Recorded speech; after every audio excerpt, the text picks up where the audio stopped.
Agora sim, a nossa vinheta já indica que nós estamos recebendo aqui no nosso estúdio o médico urologista Dr. Djair Safiotti e vai falar hoje sobre, na verdade eu disse incontinência, mas nós vamos tratar também sobre retenção e incontinência urinária. Doutor, muito obrigado mais uma vez pela sua participação aqui no TVD Notícias. E eu já começo perguntando justamente isso. Existe diferença entre retenção urinária e incontinência urinária?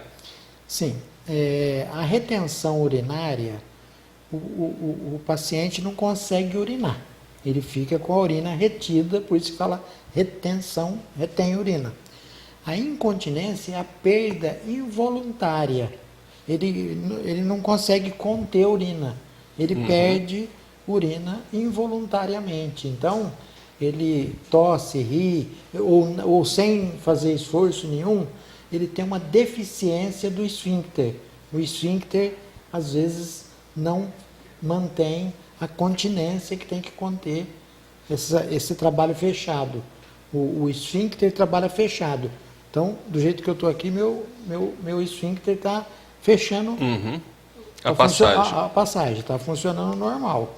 Agora, a partir do momento que tem uma deficiência vésico-continente ou vésico-esfincteriana entre a bexiga, às vezes existe um dissinergismo entre o trabalho da bexiga e o esfíncter. A bexiga contrai, o esfíncter não contrai. O esfíncter abre, a bexiga não contrai. Então, existe um dissinergismo de trabalho entre a força da bexiga e o que retém urina. Então, esse dissinergismo já fala, não trabalha os dois simetricamente ou simultaneamente. Um espreme, o outro abre. O outro abre, o outro... Sim. Doutor, nesse sentido, tanto a retenção, a incontinência a gente sabe que acomete mais as mulheres, né? Alguns ainda falam por conta de parto, quando entra na menopausa, alguns casos, né, de mulheres que têm esse problema da incontinência. Mas é mais comum a retenção e a incontinência em homens ou mulheres? O homem tem um sistema um pouco mais complexo, né? Ele tem, a uretra da mulher é curta, reta, então entre o canal da urina e a bexiga não existe muito esse sistema complexo de esfíncter, de próstata, do pênis, que ele é um S ou um Z. Então, o sistema urinário do homem é um pouco mais complexo. Então, ele tem uma tendência a reter mais urina e a mulher tem uma tendência a perder um pouco mais. Mas o homem também perde por várias situações. Ainda mais hoje com cirurgias de câncer de próstata, algum acidente na cirurgia benigna da próstata, pode acontecer acidente e o homem passa a perder. Então ele passa a ter incontinência urinária e também necessita de tratamento, que é uma colocação do esfíncter artificial. Bom, antes da gente tratar mais precisamente de casos clínicos ou cirúrgicos, falar de cuidados naturais. Existem alguns estudos que dizem que o fortalecimento do assoalho pélvico pode garantir que a incontinência ela diminua um pouco. E para o caso da retenção, existe algum tipo também de exercício que faça com que a pessoa elimine a urina? Pode acontecer. Vamos falar um pouquinho em relação a esse exercício, a fisioterapia do assoalho pélvico. Essa fisioterapia do assoalho pélvico... O assoalho pélvico é essa parte de cima das genitais, né? Entre a bexiga e a uretra da mulher, mais especificamente da mulher. Que funciona, essa fisioterapia, ela funciona para a mulher para incontinências leves. Quando ela tem uma incontinência urinária muito grande, essa fisioterapia, de modo geral, ela é insuficiente. Mas acaba funcionando. Tem uma indicação de fazer essa fisioterapia do assoalho pélvico, porque numa fase inicial acaba funcionando. Certo. Agora, a retenção urinária, de modo geral, falando do homem, assim, de modo geral, pode ser desde um estreitamento de canal, ou um estreitamento entre o canal e a bexiga, entre a bexiga e a próstata. Esse estreitamento são situações, esclerose de colo, existem umas doenças assim, prostatite crônica, que acaba essa próstata ficando grande e ela vai crescendo, o próprio câncer de próstata, são situações que colaboram para retenção urinária. Então, o homem vai tendo um desejo de urinar e não consegue urinar. Ele vai eliminando urina aos poucos, e isso é uma retenção urinária. Os distúrbios causadores, então, do problema são esses?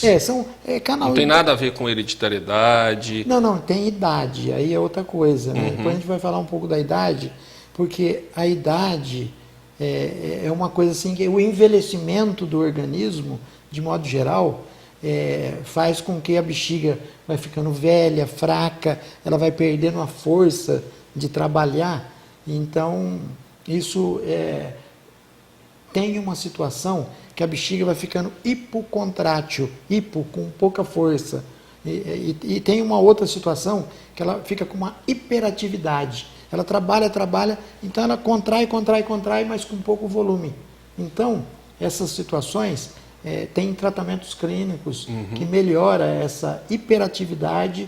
A bexiga trabalha muito. O que é hiperativa, uma criança hiperativa? É uma criança que ela trabalha muito, ela não para. A bexiga hiperativa é assim, ela fica trabalhando, contraindo, e sai pouco volume.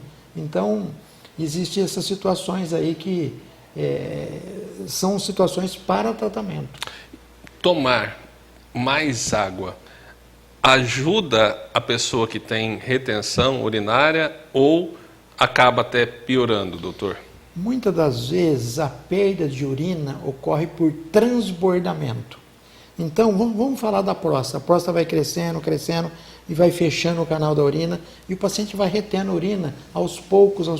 Chega uma hora que a bexiga encosta no osso da bacia. Então, conforme a bexiga cresceu e ela aumentou, encostou, e ela está com lá 700, 800 ml, ou 1000 ml de urina, não tem mais onde a bexiga encostar no osso da bacia, ele perde urina por transbordamento. Encheu, não tem mais onde ir, perde a urina. Então, na verdade, ele está perdendo urina, está com incontinência por retenção.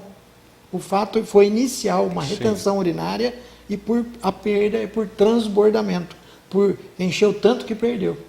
Bom, as dores são constantes, né, de pessoas que têm a retenção urinária e essa dificuldade mesmo de ir ao banheiro e não conseguir.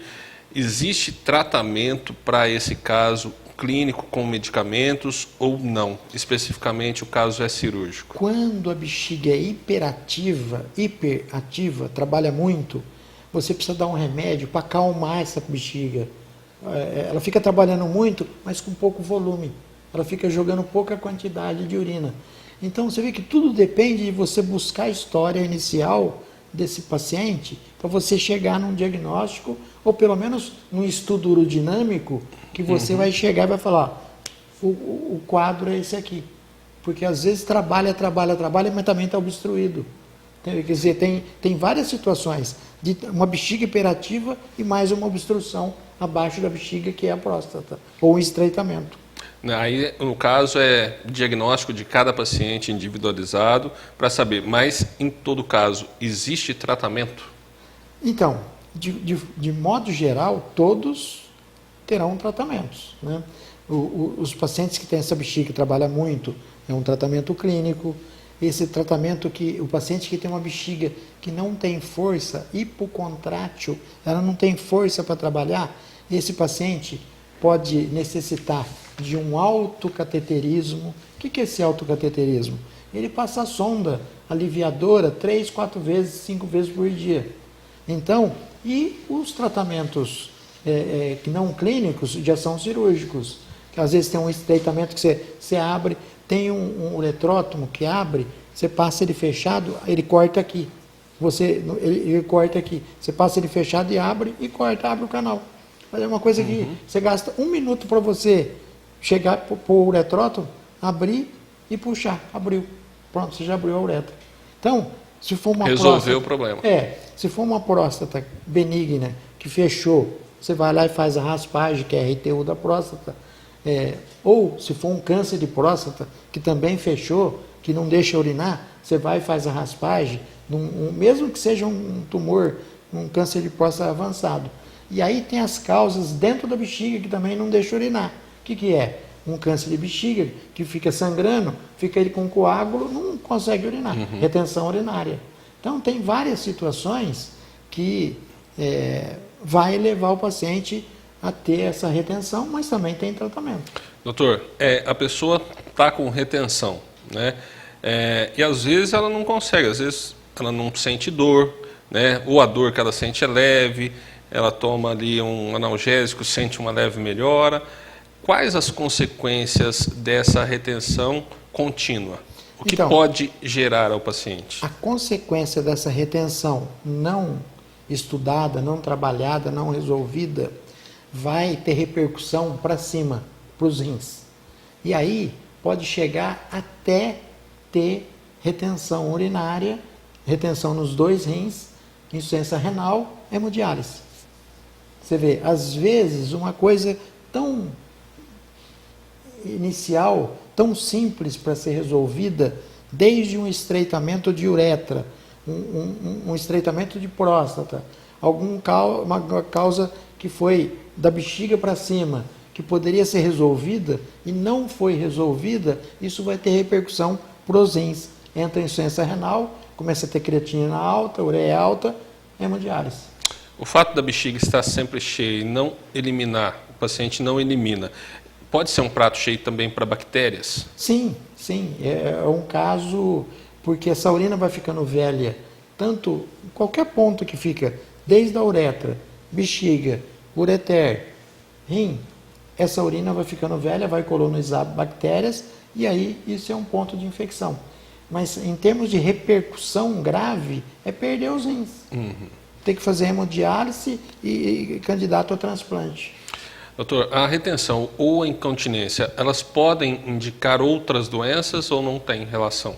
De modo geral, sempre indica alguma coisa, né? Uma incontinência que aparentemente não tem nada, que você vai examinar e essa bexiga, esse paciente está perdendo por transbordamento, pode significar que, e se ele for menos de 50 anos, significa que ele tem alguma doença neurológica. Essa doença neurológica significa que ele pode ter uma doença neurológica progressiva, com repercussão séria dessa inervação. Na incontinência que acomete mais mulheres, é a famosa bexiga caída que as pessoas dizem? Tanto a bexiga caída, a bexiga e o canal. A bexiga caída perde urina, a bexiga caída perde urina, e o ângulo, existe um ângulo entre a bexiga e o canal, que quando cai, fica reto, também perde. Aí essa aqui tem que colocar o sling. O sling é aquela redinha que põe embaixo para parar de perder. Entendeu? Doutor, quais são os tratamentos mais eficazes hoje, já que a gente viu que tanto a incontinência como a retenção tem cura? Então, eu acho que todos eles acabam tendo um tratamento, né?